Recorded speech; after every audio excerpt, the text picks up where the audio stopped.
So as we get started, Augustine of Hippo, we're talking in the 300s. The Roman Empire is spreading and has spread all throughout Rome, if we want to be funny, yes.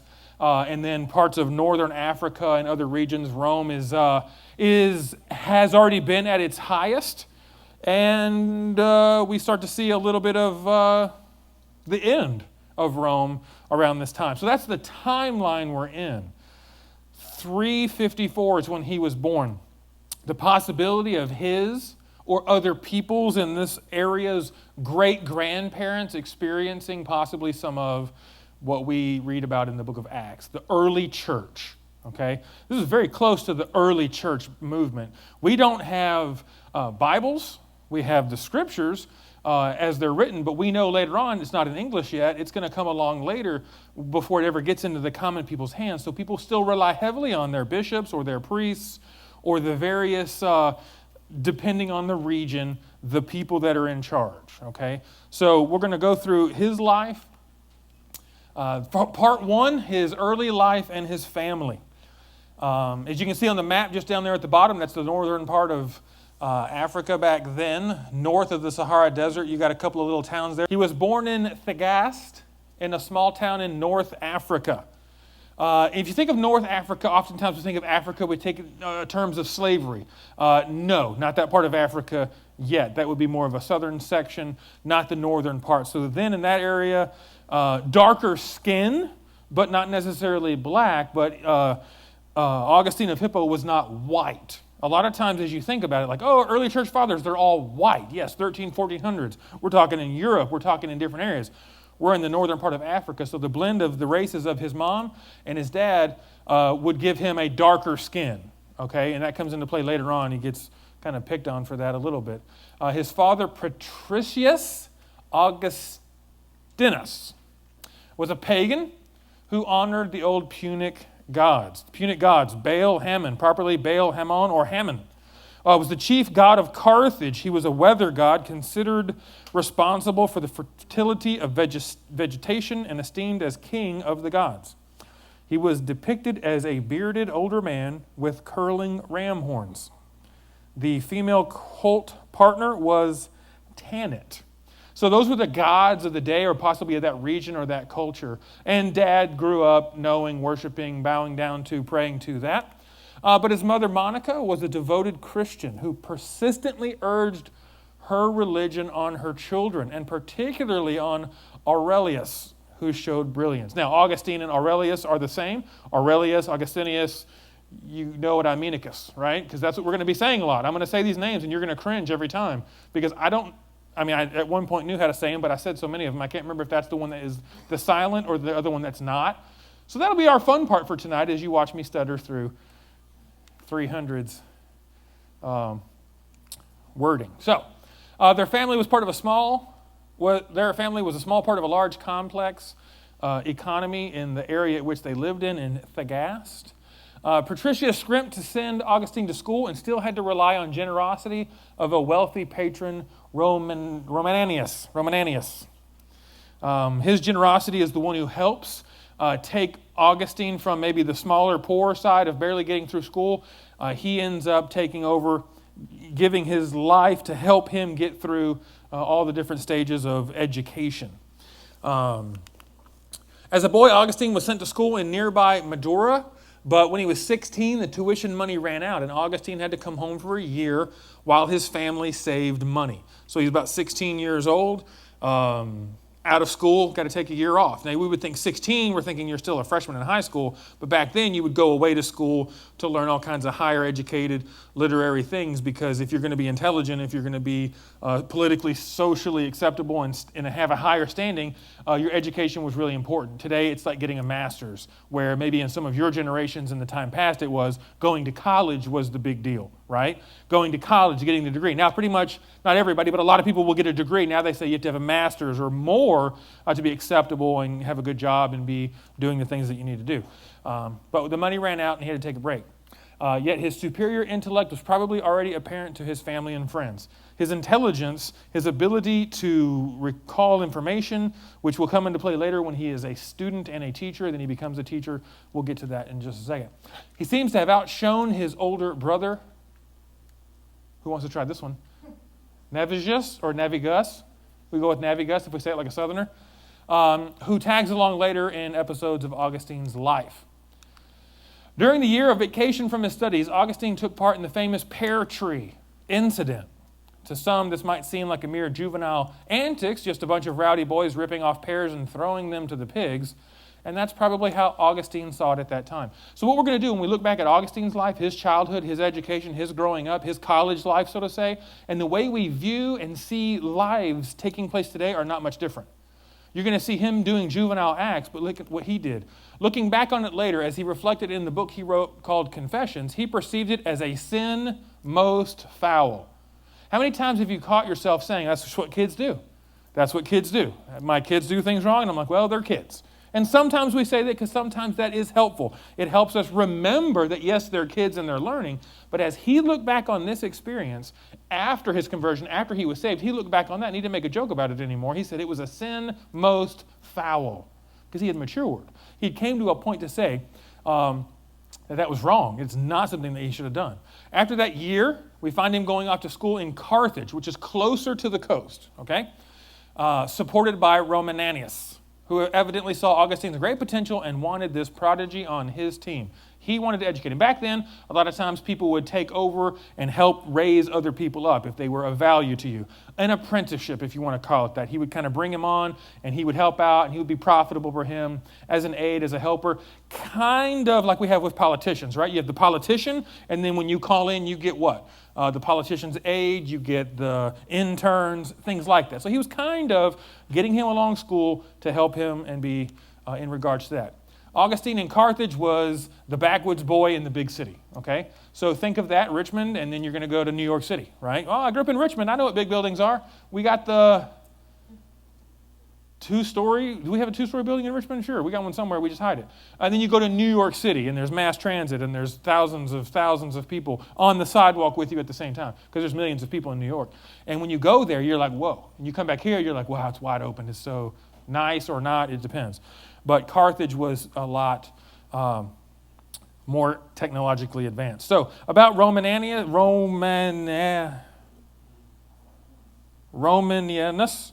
he was a wealthy citizen of Thagaste, possessing there and at Carthage a house and other property. He showed great kindness toward Augustine in his early life, which he did not fail in later days gratefully to acknowledge. In a passage of the second book against the heathen philosophers, Augustine relates with pathetic simplicity how when he was but a boy, and in poverty arising no doubt from his father's spirited disregard of expense, he found Romananius, a friend who provided him a home and help in his studies at Carthage, and showed him that he valued more than these, friendship and kindly encouragement. After the death of Augustine's father in 371, Roman received him into his house at Thagaste as his honored guest, and though in a patriotic spirit, he tried to dissuade him from returning to Carthage when he saw that his youthful ambition desired a wider range than his native town could afford. He supplied him with the necessary means. So this guy plays a key role in getting Augustine where he was going. So a lot of times you think of somebody that gets a scholarship, that's a way to get going where they're going. But then when you got that one rich friend that's like, hey, if you help me out, I'll help you. I'll get you there. I'll give you a job, but you're going to help me. Kind of like that. That's how that worked out. Carthage was the queen of North Africa, sophisticated and worldly, right? What are we? I mean, he's in Richmond, Chesterfield, whatever. I mean, we're not the most sophisticated people. I mean, it's not like when you go down south and you see cars on the road, you don't know how they're working, but they're still there. Here, we don't see that a lot. Oh, we have a mechanic, so he helps us with that.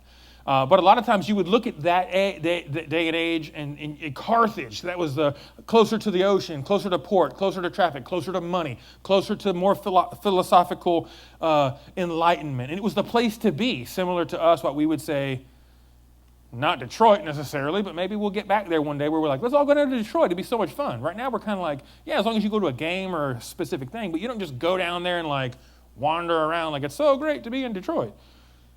Very limited. I mean, it's coming back, so I don't want to be harsh to it. Let's take out Texas, all right? So you live in Fort Worth and Keller, Texas. You go over to Addison. Addison was the new part of town. Dallas was where everybody worked. Addison, the north part, that was where all the cool stuff was, where you would go and hang out, find your friends, and do all kinds of cool stuff. Make sense? We all have our own different analogies we can use for that. 500 years earlier, Carthage had been Rome's enemy. Okay? So 500 years before, you guys ever see the movie Gladiator? Anybody see the movie Gladiator? Just raise your hand. You're in church and you admitted you watched the movie. That's okay. Okay, so in that movie, if you remember, Marcus Aurelius, he was the general, and then he was turned into a slave, and he was bought by the other guy. And then he's a slave, and he goes in. And then, whatever the guy's name is, he comes out and says, today, for your viewing pleasure, we're going to have the Battle of Carthage, the barbarians versus the elite Roman soldiers, right? Because when Rome attacked Carthage and took it over and then made it part of the Roman Empire, they listed them as barbarians. They attacked them, okay? So Marcus Aurelius is our slave, and he's in that battle, and he's a slave, and here comes all the gladiators, and he forms a group among the slaves, and they overthrow in the arena the gladiators. And then the Caesar at the time leans over to the other guys and says, help me remember my history, but I'm pretty sure the barbarians weren't supposed to win that. And he says, you're right, my apologies. What happens was they would recreate an event. Like we can watch a movie, let's say a Saving Private Ryan, and we can go watch that and go, that was World War II. We can see how that happened. We watch the movie. Except that when we watch that movie, we know those people didn't die. It's representative of the people who did die. And as technology has gotten about, it's more graphic. Back then, they set up slaves and traders and criminals to fight against trained professionals and gladiators, and they literally did kill them to recreate specific events for entertainment. Now, when I was at Cedarville a while back, there was a college professor who was teaching through Corinthians and said, well, could you imagine what it would be like to have them all be doing that thing? And everybody was like, yeah, boo, bad people. They were killing people. But he said, think about your entertainment. What's the most popular movie as it keeps coming out? What's the one thing that sells more than anything? It's immorality and bad things, which I'll be careful with because of our audience members, and the other is killing people. We watch a movie and people die like crazy, and we're like, oh yeah, there we go. Oh, people dying all over the place. And we're entertained, right? Because then Marcus Aurelius says he does it. He kills all the people, throws the sword. Are you not entertained? Did I not do it right? No, you're supposed to lose. It was supposed to be a different way. But just that little significance in that movie of a character that didn't exist to a real event that did exist. That's the timeline we're talking about. Carthage, having been beaten by Rome, taken apart, and being placed in Rome, has now grown and is a great place to be. Thought I'd throw that in there as a little extra. You know, for our Hollywood fans. But the new Carthage had a solid place in the empire, basking in its Roman civilization with a Punic twist. The Punic gods, the weather god, and different things like that. So you could have the Roman, Caesar, hail to Caesar, and then you could have these other gods, and they'd be like, that's okay, you can have those too. But remember, all is Caesar's, because now you belong to Caesar. Yes, we do. And if we want it to reign, though, we'll pray to this god or that god. And then Christianity, as we will see, is starting to take different turns and tips. And later on, we'll see that Augustine is attacked for being blamed for the downfall of Rome because the Roman Christians were the ones that limited everybody else to pray and do the things they wanted to do. And it got ugly, but we'll get there. Okay, here's some influential ideas. Think about this when your kids go to college, not to make you nervous, but they're going to be exposed in a heavier way to ideas that are going to make their homegrown biblical faith sound a little unrealistic. Okay, it's going to happen, but what are they going to do with that? So we're going to watch what Augustine does with that, and he kind of goes for it, where we obviously look at our kids when we want to send them away to colleges, depending on which kind, we're like, okay, what are they going to be taught? Have we been lying to them the whole time? Like, no, none of that else exists, and then they love it? Or do we teach them all the way? Yes, there is these different ideas. There are these different views. There are different opinions, but the Word of God stands alone. The Word of God will last, and it will not return void. So here's some of the influential ideas. The first, two philosophical influences emerged as Augustine began to excel in Carthage. First as a student, and then as a teacher. So if you're taking notes, there's your two blanks. First as a student, and then as a teacher. One was Cicero. The book was Hortensius. It would form the basis for Augustine's rhetoric and philosophy for years to come. Cicero, that book was lost. It's not one that we have anymore. It was the dialogue of discussion. Basically, it talked about the genuine human happiness is to be found by using and embracing philosophy. Philosophy is the study of fundamental nature of knowledge, reality, and existence, especially when considered as an academic discipline. Philosophy is studying the real things you can see here. You wouldn't go into the realms of what you can't know, what happened after we die, that God came and told us those things. You would say, no, we can only live in the moments of what we know. Philosophy is a class that most every college student will take. I took psychology philosophy. Was there a philosophy class? It was ethics, I don't think there was a specific philosophy, but that was a Christian college. But philosophy will be one that will challenge the most common believer to really think, wait a second, how can we know those things if they're not grounded in biblical instruction? So it will be just fine, don't worry. So watch how this turns out. Even in Augustine's religious classics, we see traces of Cicero's influence. Philosophy, being a deeper thinker and really analyzing and laying out doctrinal positions, having an understanding of the other side of things. So when you go to witness to people, you go to talk to somebody, whether it's a neighbor, coworker, student, teacher, all those things, if you know nothing except the Bible, yes, you'll do great at teaching the Bible, but sometimes, as Augustine does later on, he debates with people, being a great rhetorician, okay? He's able to use analogies and use the stories and use what they think and believe and apply it to Scripture and apply it to what God says and really do some damage to some faulty thinking, okay? The other influence was Manichaeism. In his search for philosophical truth, Augustine moved away from his mother's Christianity and the Bible, the Old Testament stories of which he dismissed as fables, okay? Manichaeism, that's a religious system that has a mix of Christian, Gnostic, and pagan elements founded in Persia in the 3rd century by Manes, okay? He lived from 216 to 276. The system was based on a supposed primeval conflict between light and dark. It spread widely in the Roman Empire in Asia and survived in eastern Turkestan until the 13th century. He indicates he was longing for a system that made better sense of the world than the biblical system as he perceived it. Understand that, as he perceived it. Not as it was, but based on what evidence and time he'd spent learning it, he just looked at it as that was his mother's religion. How many times have you heard that? Mom and dad or grandparents, grandmas.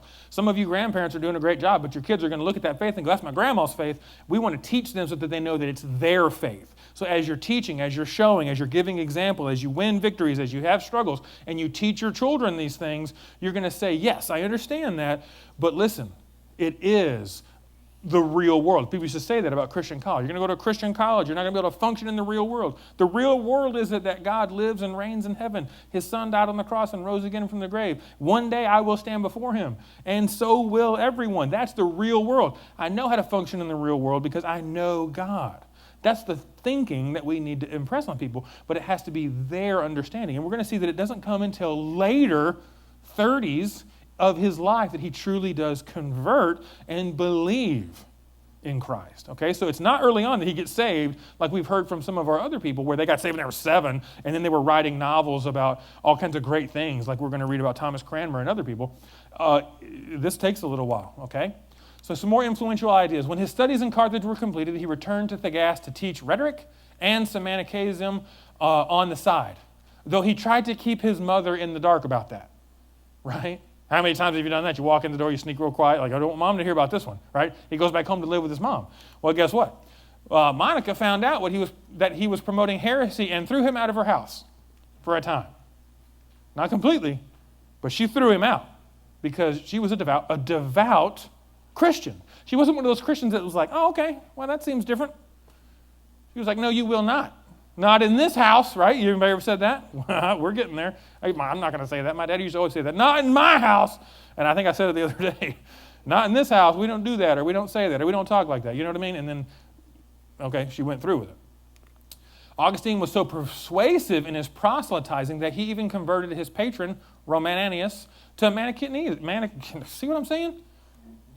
Roman to Manny, right? He converted him. He took him from what he did believe and converted him to follow into this thinking of this spirit and flesh, light and dark, the soul, the mind, and the spirit, good, right? And then the flesh and sin, because sin is committed through the flesh, is wrong. But then we have Bible passages that would obviously rule that out. So, later Augustine would have to convert Romanus back to Christianity. He was good. Right? Could you imagine that? Like if you were a Mormon and you met a friend and you turned them and they became a Mormon, then you became a believer and you're like, hey, listen, hold on. I'm going to go back. Okay, here's Christianity. And you convert them to that. Like this guy's he's good with his words. And back then, that's how you had authority. And that's what worked so well. If you could speak publicly and you could control your thoughts and you could remember and you were intelligent, you would go places. You weren't a slave. You weren't a commoner. You were someone looked up to. For some reason, that's completely backwards. We have what? Hollywood actors and actresses that everybody's like, oh my goodness. They scream and they're like, they just memorize lines and pretend stuff. Now, not all of them, because I know some of them have degrees that they've earned, and some of them are intelligent, so don't go coming later and telling me some favorite actor or actress of yours that has a degree and who knows what. It's fine, but not most of them. But back then, that was the complete opposite. Some more influential ideas. In 376, the 22-year-old Augustine returned to Carthage to teach, and at that time, his father had passed. The widowed Monica followed him there. She had dreamt that Augustine would become a Christian, and she seemed to play the hound of heaven over the next several years, praying and pleading for his conversion. Moms, dads, grandparents, as you're praying for the salvation of your children or other family members' children, remember this about her. She follows them around. He's becoming more and more intelligent in the things not involving Christ. Can we say it that way? And what does she do? She spends years praying and pleading. Don't forget those two words. And don't stop. Don't give up. Don't think, now they've got a job. Now they're doing this. Now they've completely left. Now they're on their own. You keep praying and you keep pleading before Christ for the salvation of your children, your grandchildren, your great-grandchildren, your neighbor, whomever it may be. You'll see why in a little bit. Okay, more influential ideas. The young professor was soon a master of rhetoric in Carthage and seemed eager to move on to Rome, city of the great rhetorician Cicero. That's where he wanted to be. That was the next step up. That was the next great thing. That's where he wanted to be.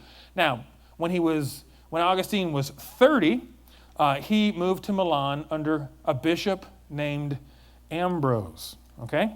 Now, rhetoric. Let me just understand this. Okay, so he's teaching rhetoric. He's great at it. Rhetoric is the art of effective or persuasive speaking or writing, especially the use of figures of speech and other compositional techniques.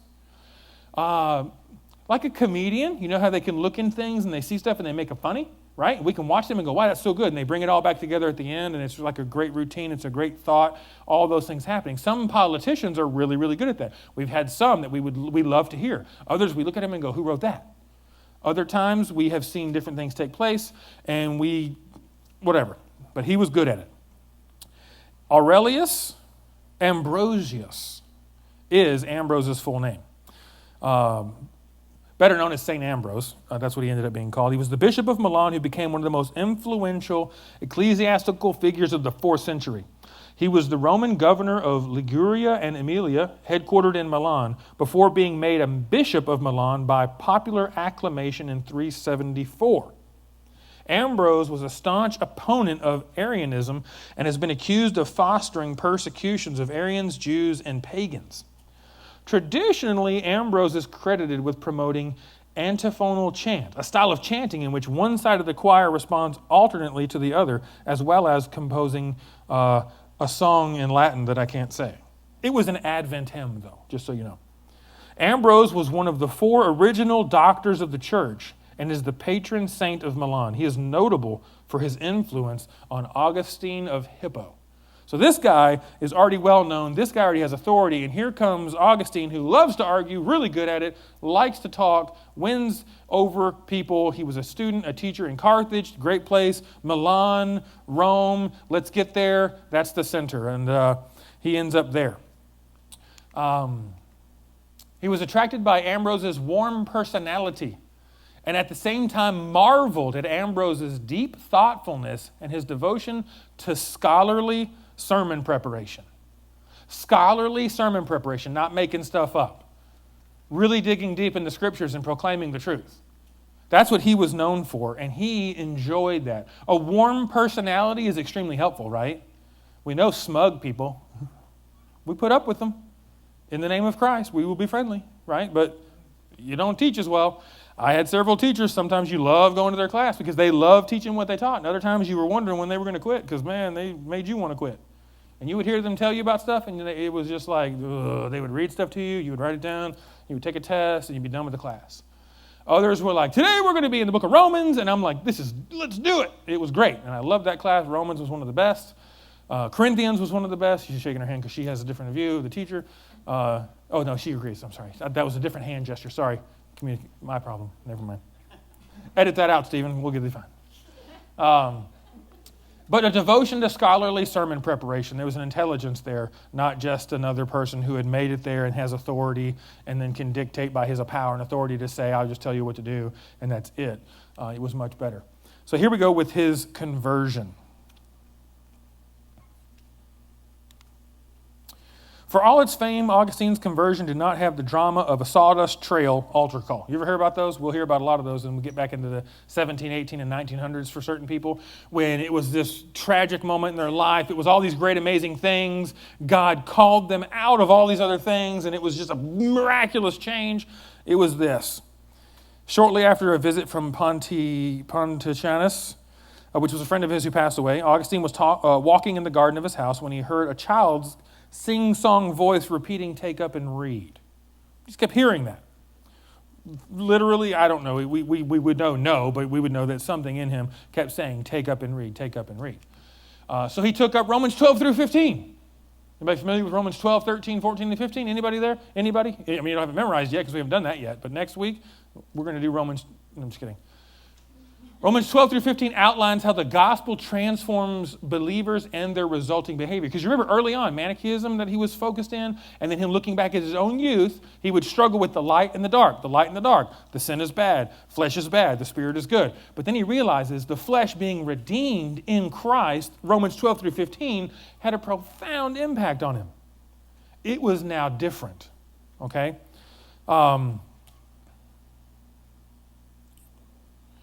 So here is a section, where did my mouse go? In 391, Augustine traveled to Hippo, this is after his conversion, to see about setting up a monastery in the area. His reputation went before him. The story goes that, seeing the renowned layman in church one Sunday, Bishop Valerius put aside his prepared sermon and preached on the urgent need for priests in Hippo.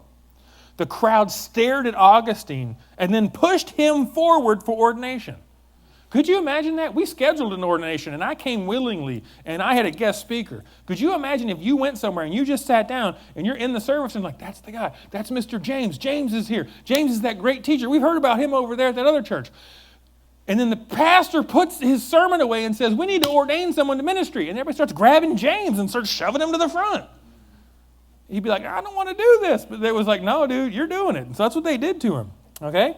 Against his will, Augustine was made a priest. The laity, thinking his tears of frustration were due to his wanting to be a bishop rather than a priest, tried to assure him good things come to those who wait. So we get into, in 395, he becomes co-bishop with Valerius, and then after Valerius' death, he becomes the bishop. He fought against Donatist, Pelagianism, and other such heresies. One of those major roles of his life was guarding the church as it continued to grow. It was to stomp out unbiblical ideas. I'm going to share some of those with you.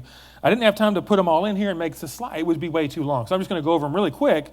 But there's so much more that he did. Now, I'm not saying he's like Jesus. Remember in the book of Matthew, I think it is, when it says, if all the things that Jesus had done were written down, there wouldn't be enough books in the libraries to contain all the things that he did. Now, I'm not saying that about Augustine, but I'm saying there's a lot more. Because you go to any of the basic websites, Christian history websites, Christianity Today has a Christian history website, and you can go in there, it's like 14 pages. And that's small print. There's huge books on him, and there's huge books that he wrote. So let's jump into this. Okay, guarding the church from internal and external challenges topped the new bishop's agenda. The church in North Africa was in turmoil. Though Manichaeism was already on its way out, it still had a sizable following. Augustine, who knew its strength and weaknesses, dealt it a death blow. At the public baths, Augustine debated Fortunatus, a former schoolmate from Carthage and a leading Manichaean. The bishop made quick work of the heretic, and Fortunatus left town in shame. Could you imagine that? A new church comes into town teaching heresy, and we just say, hey, town hall, let's go right now. We line up here, they line up there, and we state our case. And people go, hey, biblical truth, that's right. I don't know what that guy's talking about. See ya. And he marches out of town. Probably wouldn't happen like we were thinking, but that is what took place. Less easily handled was Donatism, a schismatic and separatist North African church. They believed the Catholic Church had been compromised. Now, not the Catholic Church like we know it. Remember, Catholic Church way back then is the Apostolic Church. That's what they're saying, Catholic Church. So don't get like, you mean like over there with the priest? No, that's not what we're talking about. Way back in, early church was considered the Catholic Church. They were saying it had been compromised and that Catholic leaders had betrayed the church during earlier persecutions. Augustine argued that Catholicism was the valid continuation of the Apostolic Church. The Apostolic Church. I lost my spot. Where'd I go? He wrote scathingly, "The clouds roll with thunder, that the house of the Lord shall be built throughout the earth, and these frogs sit in their marsh and croak, we are the only Christians." You guys ever hear that? Right? We're independent Baptists. There's fundamental Baptists. There's Southern Baptists. There's evangelical Baptists. There's all kinds of other different. We're the only Christians. We got all kinds of jokes, but they're old school and we'll leave those alone. But it's not a new problem that when someone else brings a new section or another type, we're the ones that are right? Because we look at some other churches who do preach the gospel. We look at the way they do things. We're like, oh no, they are not doing that right. And other people look at our church and go, whoa, they're not doing that right. And nobody gets along and we're all scattered instead of unified. That was the same thing that happened there. But Augustine was in control. He was trying to help out. In 411, the controversy came to a head as the imperial commissioner convened a debate in Carthage to decide the dispute once for all. Augustine's rhetoric destroyed the Donatist appeal, and the commissioner pronounced against the group, beginning a campaign against them. It was not, however, a time of rejoicing for the church. The year before the Carthage conference, the barbarian general Alaric and his troops sacked Rome. Many upper-class Romans fled for their lives to North Africa, one of the few safe havens left in the empire. And now Augustine was left with a new challenge, defending Christianity against claims that it had caused the empire's downfall by turning eyes away from Roman gods. Augustine's response to the widespread criticism came in 22 volumes over 12 years in a book or a series called The City of God.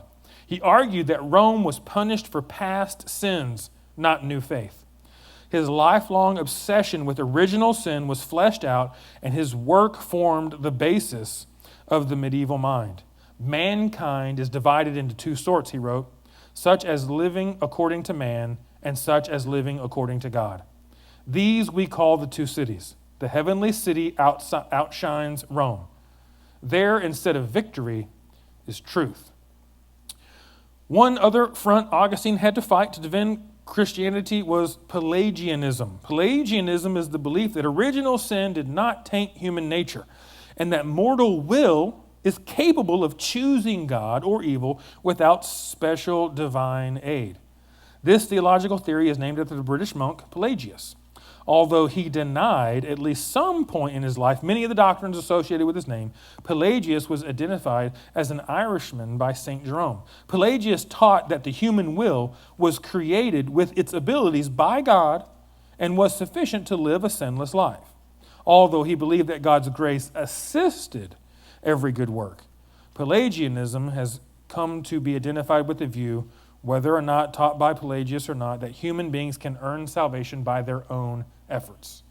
A lot of times we have Calvinism and then we have other sides of those arguments of did God choose or do we choose, and we have the whole debate. Be here Sunday because it's going to be a part of the message that's going to come up, God choosing and how God chooses and how that works out.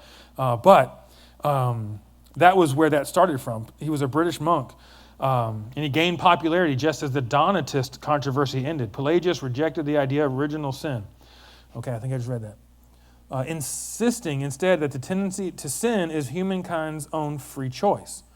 Following this reasoning, there is no need for divine grace. Individuals must simply make up their minds to do the will of God. The church excommunicated Pelagius in 417. But his banner was carried by a young Julian of Eclanum. Julian took pot shots at Augustine's character as well as his theology. With Roman snobbery, he argued that Augustine and his other low-class African friends had taken over Roman Christianity.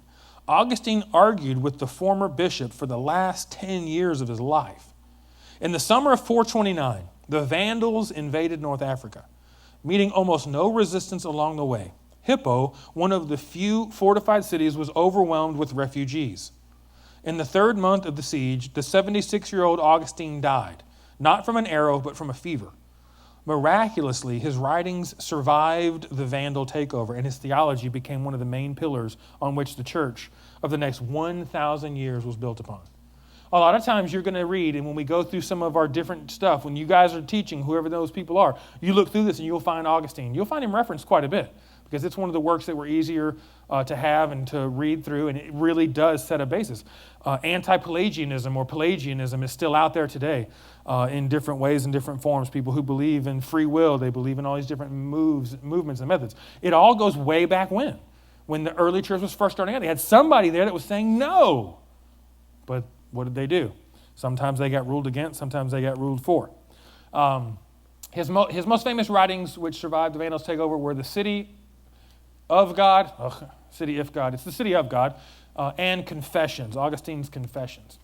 His mentorship. Augustine was influenced greatly by the holy life and sound teaching of his mother, Monica. But Valerius of Hippo, who was his predecessor, was his most significant mentor. I underlined holy life because I want you to understand that. The one example that you'll set in a greater way more than anything else, no matter what you say and how you say it and all the things that you do, you will have the greatest impact on your children, your neighbors, your coworkers because of your holy life. Not your snobby life, not your disciplined life, but your holiness. Holiness requires on our part repentance and faithfulness. And when we have that, we will have a huge impact. His mom, if you remember, what were the two words earlier? What were they? What were the two words that she did regularly?